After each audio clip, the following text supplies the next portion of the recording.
بسم اللہ الرحمن الرحیم نحمده ونصلی ونسلم علی رسولہ الکریم اما بعد۔ اگست کا مہینہ ہے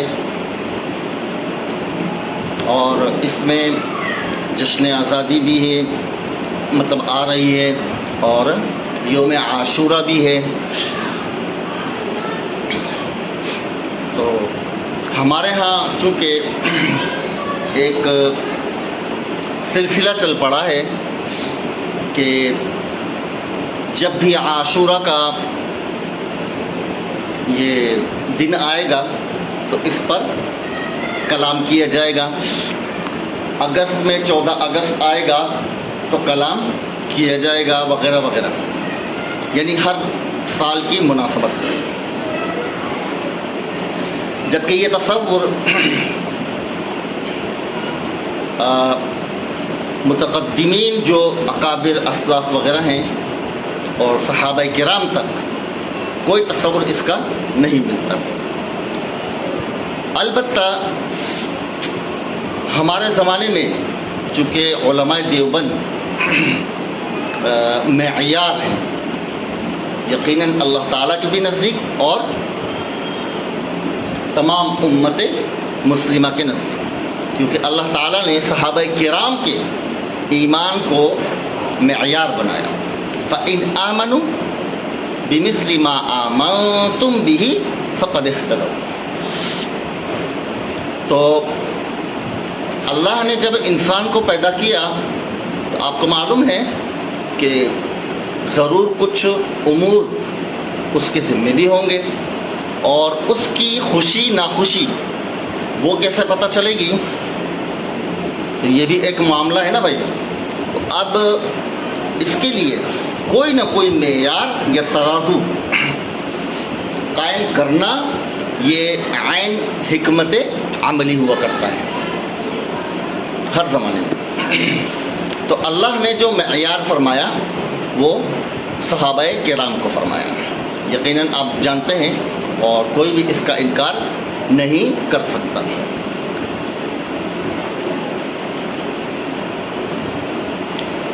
تو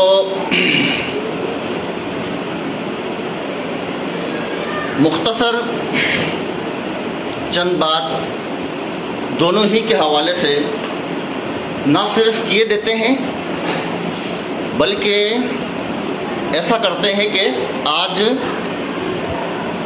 ان دونوں کا معاملہ ہی نمٹا دیتے ہیں، ٹھیک ہے نا۔ دو مسائل جو امت میں چلے آ رہے ہیں ایک زمانے سے، اس کی حقیقت پہ دلائل کے انبار ہیں۔ اگر تاریخ کو دیکھا جائے تو کئی لوگ اس میں مارے جا چکے، شہید ہو چکے، لوگوں کی زندگیاں اجڑ گئی، خاندان نسلیں اجڑ گئی، فقط اتنی معمولی باتوں پر کہ حیرانگی ہوتی ہے۔ اگر ایک بات کہوں تو شاید آپ یقین نہ کر پائیں، لیکن حقیقت کچھ ایسے محسوس ہوتی ہے۔ آپ صلی اللہ علیہ وسلم کی بعثت سے قبل عربوں کے جو حالات تھے لڑائی جھگڑے کے متعلق، چھوٹی چھوٹی باتوں پہ لڑنا سالوں کے اعتبار سے، تو آپ صلی اللہ علیہ وسلم نے ان تمام فسادات کو ختم فرمایا اللہ تعالیٰ کے حکم سے۔ اس کے بعد سیدنا ابو بکر صدیق، سیدنا عمر رضی اللہ تعالی عنہم، ان کے زمانے تک تو یہ معاملات جوں کے توں رہے، یعنی ویسا ہی تھا جیسے آپ صلی اللہ علیہ وسلم کے زمانے اطہر میں ہوا کرتا تھا۔ حضرت شاہ تھا، شاہ ولی اللہ محدث دہلوی، ان کی ایک کتاب ہے مشاہدات. یہ مجبوراً نام لینا پڑ رہا ہے، کہیں یہ انجینئر اور غامدی جیسے لوگ اس کتاب کی طرف نہ چلے جائیں، ورنہ یہ بیچارے تو گمراہ ہو جائیں گے، کیونکہ ان کو روحانیت سے کوئی تعلق نہیں ہے. روحانیت سے کوئی تعلق نہیں ہے. یہ فوراً کیا کریں گے؟ مذاق اڑائیں گے. اور ان لوگوں کے سامنے کہ جن کو اللہ تعالیٰ نے چوپایوں سے تشبیہ دی، سمجھے نا، یعنی عوام کے سامنے. ایک ہوتا ہے اپنے موقف کو بیان کرنا اہل حل و عقد کے درمیان، علماء کے سامنے، ماہر علماء فن. تو اور ایک ہوتا ہے اپنی دال کو بیچاروں کو گلانا، یہ عوام کے سامنے، جو جن کی مثالیں کیا ہوتی ہیں؟ ایک چوپایوں کی ہوتی ہیں، جانوروں کی. تو جانور سے جو تشبیہ اللہ نے دی ہے وہ اس اعتبار سے ہے کہ وہ بیچارے ناسمجھ ہوتے ہیں دین کے معاملے میں، تو ان کو جس طرف لے جایا جائے وہ اس کو حق سمجھ بیٹھتے ہیں. اور اس کے اندر سر فہرست ہیں وہ تمام لوگ ما سوائے علماء دیوبند کے وہ تمام کے تمام لوگ جو اللہ کے دین سے کوئی محبت نہیں رکھتے، سمجھے، اور فتنہ اور فساد امت میں بس پھیلائے جاتے ہیں. جیسے ابھی چونکہ 14 اگست بھی آ رہی ہے، عاشورہ بھی آ رہا ہے، تو اب ظاہر سی بات ہے ان لوگوں کے بیانات بھی آئیں گے. تو میں نے سوچا کہ ان کی بیانات اور ان کے نظریات آنے سے پہلے کچھ حق بات آپ کے سامنے پیش کر دی جائے اختصار کے ساتھ، سمجھے نا. تو آپ صلی اللہ علیہ وسلم کے زمانے کے بعد جو زمانہ سیدنا ابو بکر و عمر کے درمیان کی حکومت میں جو رہا ہے، اور آپ صلی اللہ علیہ وسلم کے دائیں بائیں جو سیدنا ابو بکر و عمر کی قبور ہیں، اس پر حضرت شاہ صاحب نے ایک مشاہدہ بیان فرمایا ہے. اس کی تفصیل انشاءاللہ کبھی کریں گے، کیونکہ یہ جو روحانیت سے جاہل ہوتے ہیں نا، اور اس کے اندر جو ہے وہ سر فہرست جو ہے ایک انجینئر جیسے لوگ ہو گئے، غامدی جیسے لوگ ہو گئے، اور غیر مقلدین کے ایک موصوف ہیں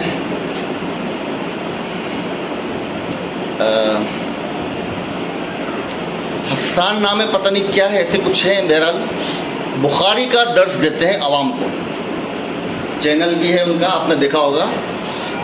وہ لڑکیوں کی طرح دوپٹہ پہن کے بیٹھتے ہیں، آپ نے دیکھا ہوگا، وائٹ دوپٹہ ہوتا ہے، جسے لڑکیاں نہیں دوپٹہ رکھتی ہیں. ہمارے شیخ فضل محمد صاحب رحمۃ اللہ حفظہ اللہ فرماتے تھے کہ یہ جو سر پر یہ رومال اوڑھنا ہے، یہ تشبیہ ہے صنف نازک، یعنی خواتین کے ساتھ. تو جو عالم دین اس کو اختیار کرتا ہے نا، یعنی مسلسل کہ جب دیکھو وہ دوپٹہ پہنے گھومے گا جہاں بھی ہو، تو اس کے اندر کچھ نہ کچھ خصوصیت عورتوں والی پیدا ہو ہی جاتی ہے. یعنی اگر کچھ بھی پیدا نہ ہوا تو نزاکت اور کیا نام ہے یہ نرمی گرمی بالآخر یہ پیدا ہو جاتی ہے. صحیح ہے.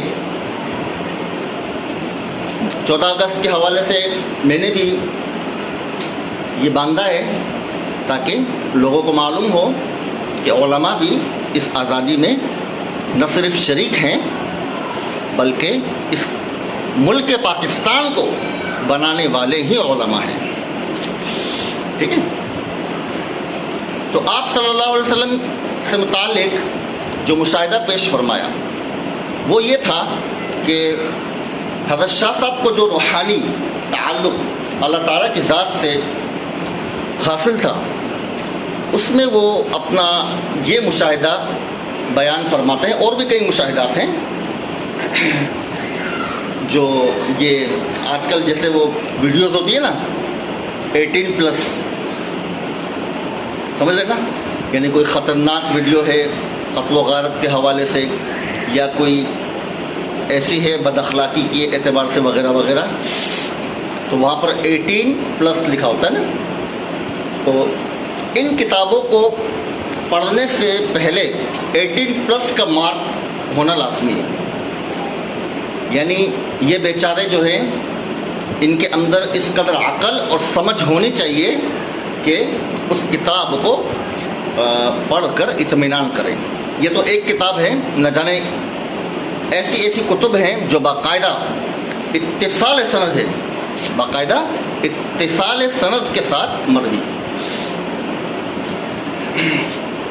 اب یہ بیچارے ہمارے غامدی صاحب حضرت تھانوی کی باتوں کی تشریح کرنے لگے ہیں، سمجھ رہے ہیں. تو یہ میں نے بتایا نا کہ یہ 18+ نہیں ہے، یہ نیچے ہے، یہ نابالغ ہے بیچارے، عقل اتنی نہیں ہے. تو وہ مشاہدہ پیش فرماتے ہیں کہ یا رسول اللہ،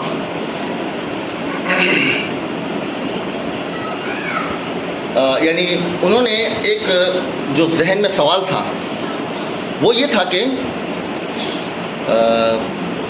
آپ صلی اللہ علیہ وسلم کے دائیں بائیں سیدنا ابو بکر و عمر کیوں ہیں؟ نہ عثمان ہیں نہ علی ہیں، کیوں؟ حالانکہ تصوف کے تمام راستے وہ سیدنا علی رضی اللہ تعالی عنہ پر مختم ہیں. ٹھیک ہے، گویا کہ وہ منبع صوفیہ ہیں. یہ سیدنا علی رضی اللہ تعالیٰ عنہ کی شان اقدس ہے، بہت بڑی، اس کو کبھی بھی کوئی بیان نہیں کرے گا. ہاں وہ الٹی سیدھی فالتو باتیں سب کو معلوم ہے، صحیح ہے نا، لیکن یہ چیزیں کوئی بیان نہیں کرتا. اور پھر قرابت داری بھی ہے. ٹھیک ہے، تو پھر کیا وجہ ہے کہ قبر میں آپ صلی اللہ علیہ وسلم کے جو پڑوس ہے وہ ابو بکر و عمر ہیں.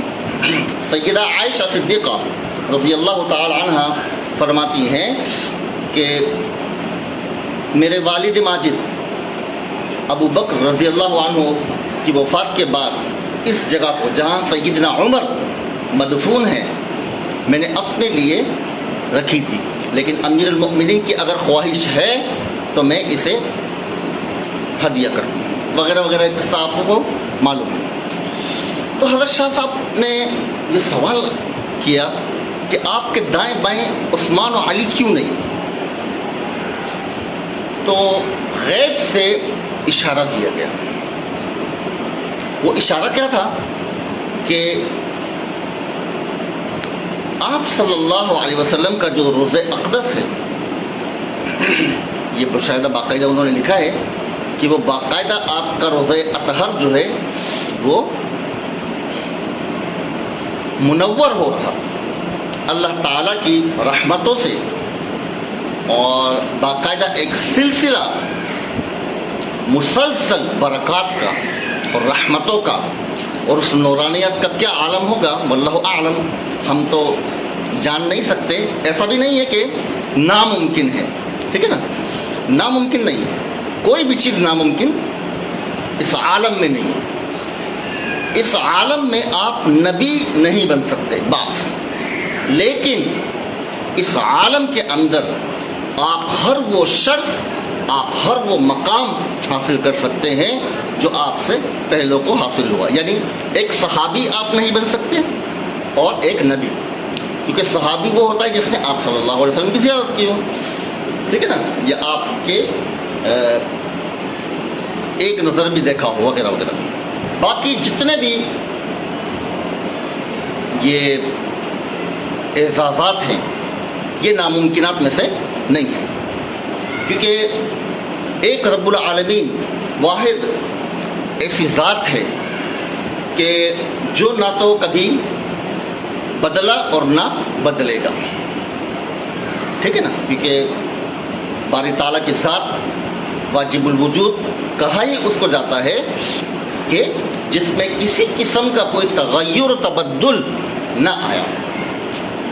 سمجھے نا, کیونکہ اگر طبیعت میں ذرہ برابر کوئی تبدل آیا, جیسے کہا جاتا ہے کہ ہماری یہ کائنات بوڑھی ہو چکی ہے, یعنی کائنات کا جو نظام ہے یہ اب بوڑھا ہو چکا ہے, تو یہ دنیا کی عمر 50 سے اوپر جا چکی ہے.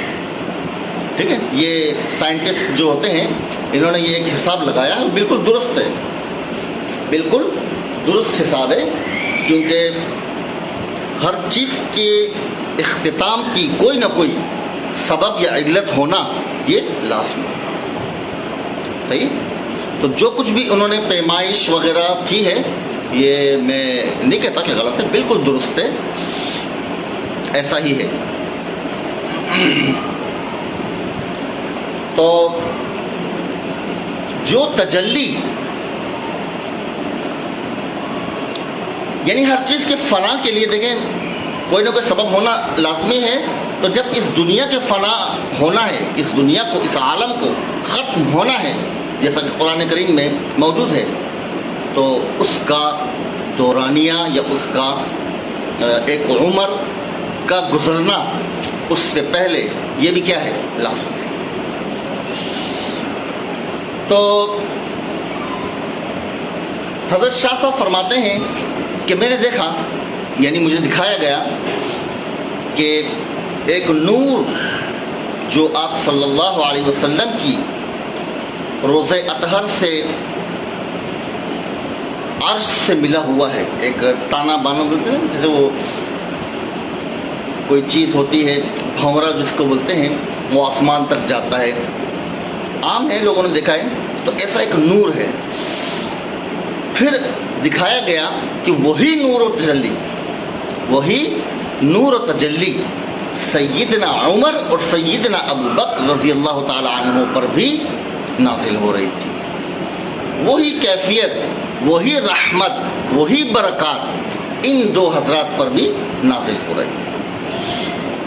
تو اس کی علت جو بیان فرمائی حضرت شاہ صاحب نے وہ یہ تھی کہ آپ صلی اللہ علیہ وسلم کے قلب اطہر کے اندر اس امت اور اس اسلام کی جو محبت اور اس کی مٹنے کا غم آپ کے سینے میں تھا, بعینی ہی وہ غم ان دو حضرات کے بھی سینوں میں تھا. سمجھے, اسی لیے فرمایا اللہ تعالیٰ نے قرآن کریم میں کہ آج جیسے ہم وہ پڑھتے ہیں نا, یہ کوئی بھی عمل کرتے ہیں تو ہمیں اتنا ثواب ملتا ہے, اتنا ملتا ہے. بعض جگہ آتا ہے کہ اتنا بڑا درجہ ہے کہ نبوت سے ایک درجہ کم, اس کا یہ مطلب ہوتا ہے. ٹھیک ہے نا, کیونکہ نبوت وہ اللہ تعالیٰ کی جانب سے, اس میں کسی قسم کی کوئی تقوی پرہیزگاری وغیرہ کی شرط نہیں ہے, بلکہ تقوی اور پرہیزگاری کی شرط کو پیمانہ یعنی میزان بنانا یہ انتہائی غلط ہے. بات کو سمجھیں, کیونکہ ٹکرے مارنا 5 ٹائم کسی کو دکھانے کے لیے, یعنی بیوقوف بنانے کے لیے, نماز پڑھنا, تہجد پڑھنا, تسبیحاں پھرانا, ہمارے ہاں یہ غلطی ہے بہت بڑی کہ ہم نے اس چیز کو معیار بنایا ہوا ہے. نہیں, یہ عند اللہ معیار نہیں ہے. سمجھے بات, اگر کوئی شخص مشہور ہوتا ہے کہ وہ بڑا عالم دین ہے، فلاں ہیں اور فلاں ہیں، تو اب اس کی جاسوسی اس طور پر کرنا کہ یہ نماز پڑھ رہا ہے کہ نہیں پڑھ رہا ہے، تلاوت کرتا ہے کہ نہیں کرتا ہے، تو یہ بالکل بیوقوفانہ حرکت ہے، ٹھیک ہے نا۔ اس کے اندر اس کے جذبات، اس کے الفاظ کے اندر وہ تاثیر ہونا، یہ ہوتا ہے کمال۔ یہ ذہن میں رکھ لیجئے کہ اللہ نے اس کو جو تاثیر اور اس کے سینے کو جو کشادہ فرمایا ہے، اس کو معیار بنائیے۔ یہ ہوتا ہے حقیقی پہچان کسی بھی ولی اللہ کی یا کسی بھی شخص۔ جہاں آپ نے روزہ نماز کو بیچ میں ڈال دیا، سمجھ لو آپ گئے، سمجھے نا۔ کبھی بھی ان چیزوں کو معیار آپ نہیں بنائیں۔ ہاں، بات بات پر لوگ کہتے ہیں کہ یہ وہ بنائے وہ بنائے، نماز تو پڑھتا نہیں ہے، روزہ تو رکھتا نہیں ہے، اس کا معاملہ ہے بھائی۔ اس کا دعویٰ کیا ہے، وہ کہہ کیا رہا ہے، اس کی تصدیق کے لیے آپ اس کے عمل کو دیکھو گے، یہ غلط ہے۔ جسے کہتے ہیں سوال گندم اور جواب چنا، ایسا نہیں ہونا چاہیے۔ عالم دین کا کوئی دعویٰ کرتا ہے تو اس کو پرکھا جائے گا علم کے اعتبار سے، ریاضت کے اعتبار سے نہیں۔ اسی طرح اگر کوئی صوفی ہے تو اس کو پرکھا جائے گا روحانیت کے اعتبار سے، کہ اس کی بات میں، اس کے کلام میں کیا تاثیر ہے۔ بات کو سمجھ گئے؟ جب یہ بات آپ کو سمجھ میں آ گئی تو پھر یہ بات آپ کے لیے آسان ہے کہ سیدنا یہ جو صاحبین تھے رضی اللہ عنہما، ان کا بھی دل آپ صلی اللہ علیہ وسلم کے دل کے مشابہ تھا، اسی لیے ان کو اللہ تعالیٰ نے اس دنیا کے اندر بھی اسی طرح مقرب فرما دیا جس طرح مقرب فرمایا اپنے حبیب صلی اللہ علیہ وسلم۔ تو میں نے آپ سے کہا کہ چونکہ اب یہ اگست بھی ہے اور کیا نام ہے، یوم عاشورہ بھی ساتھ ہے، تو مختصر اس پر لیجئے۔ تو چونکہ ان لوگوں کے بیان ابھی تک آئے نہیں ہیں، یقیناً امت اس کے انتظار میں ہوگی، تو کچھ غریبوں کی بھی سن لی جائے گی۔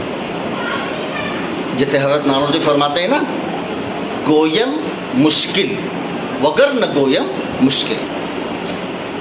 کیا ہی پیارا انداز تھا ماشاءاللہ، کہ ویسے بھی ہماری کوئی حیثیت اوقات تو ہے نہیں، لیکن چپ بھی نہیں رہ سکتے، کیا کریں، کچھ نہ کچھ اتمام حجت تو کرنا ہی پڑتا ہے۔ حضرت نانوتوی علیہ الرحمہ جیسے بڑے عالم دین اس عالم میں پیدا نہیں ہوئے، ان جیسا کوئی نہیں تھا، کوئی بھی نہیں تھا، ٹھیک ہے۔ ہاں، البتہ فرق کیا ہے آپ سے پہلوں میں اور آپ میں، وہی تقدیم اور تاخیر کا۔ اور اس بات کو میں پہلے ہی بیان کر چکا کہ تقدم اور تاخر یہ فضیلت کے باب میں کوئی حیثیت نہیں رکھتا، سمجھ میں ہے؟ تو اللہ تعالیٰ نے اپنے اس دین کی حفاظت کا ذمہ جو لیا، تو اس کے لیے رجال جو پیدا فرمائے، تو اب وہ کوئی ایک صدی میں پیدا ہوا، کوئی دوسری میں، کوئی تیسری میں، کوئی چوتھی میں ہوتا گیا، ٹھیک ہے نا۔ اور حضرت نانوتوی علیہ الرحمہ کے ذریعے سے اس کا جو اتمام حجت فرمایا ہے اللہ تعالیٰ نے، اس کے بعد حاجت باقی نہیں رہتی کہ کوئی اور بھی مزید پیدا ہو اور امت کے اندر باعث بنے اجتماعیت کا، یا جو بھی کہیے۔ ہاں، البتہ میں نہ مانوں وغیرہ جو ہوتا ہے نا، ٹھیٹ قسم کے لوگ، ان کے لیے بہرحال سلسلہ تو ہے اللہ تعالیٰ کا، جیسے امام مہدی علیہ السلام کا ظہور، ٹھیک ہے، تو یہ سب اسی کی کڑیاں ہیں کہ اتمام حجت کے باوجود اللہ تعالیٰ کی رحمت کا ذرا اندازہ لگائیے، اس عالم کے اندر ماں سے زیادہ شفیق کوئی رشتہ نہیں، نہ باپ کا، نہ بھائی کا، نہ بہن کا، نہ بیوی کا، نہ بچوں کا، جس کے ساتھ بھی آپ لگا لیں، ماں سوائے ماں کے، یعنی والدہ کے، جو پیٹ میں اپنے بچے کو 9 ماہ پال کر اس کو بڑا کرتی ہے، یہ ایسی بے لوث محبت اور تربیت ہوتی ہے کہ جس کو کوئی لالچ ہی نہیں ہوتی، سمجھے نا۔ باقی تمام رشتے جھوٹے ہیں، باقی تمام رشتے جھوٹے، یاد رکھ لینا ہمیشہ، ماں سوائے ماں کے۔ کیوں؟ اسی لیے اللہ تعالیٰ کی رحمت کو جب تولا گیا، جب اندازہ کیا گیا، یعنی بتلانے کے لیے، تو آپ صلی اللہ علیہ وسلم نے کیا فرمایا؟ 70 ماؤں سے زیادہ رحیم تھا، اور بالکل ایسا ہی ہے، بالکل ایسا ہی ہے، بلکہ اس سے بھی کہیں زیادہ بڑھ کر، کہ اللہ تعالیٰ کی ذات اقدس اس قدر رحیم ہے کہ الفاظ ہمارے پاس نہیں ہیں، کہ جیسے ایک مرتبہ میں نے آپ سے کہا تھا نا، ایک حدیث ہے، آپ صلی اللہ علیہ وسلم نے فرمایا، من اصبر من اللہ، من اصبر من اللہ، اللہ سے زیادہ صابر کون ہوگا؟ یجعلون له ولد، کہ عیسائی لوگ تو ان کو عیسیٰ ابن اللہ کہتے ہیں، عزیر ابن اللہ کہتے ہیں، ہاں، اور صبح اس حال میں کرتے ہیں وَهُوَ يَرْزُقُهُمْ، کہ وہ ان کے منہ میں روٹی ڈالتا ہے۔ آپ مجھے بتائیں اس سے زیادہ رحمت کا کیا عالم ہونا چاہیے کہ ہم اگر اپنے معاشرے میں دیکھیں کہ ہمارا کوئی نوکر سارا دن ہماری نافرمانی کرے، یہ کام کرو تو وہ نہ کرے، وہ کام کرو نہ کرے، تو روٹی دے گا کوئی؟ ہاں، ہم تو جان سے مار دیں گے، آج کل ایسے حالات چل رہے ہیں، ہم جان سے مار دیں گے، اور تانے وغیرہ وہ الگ ہیں۔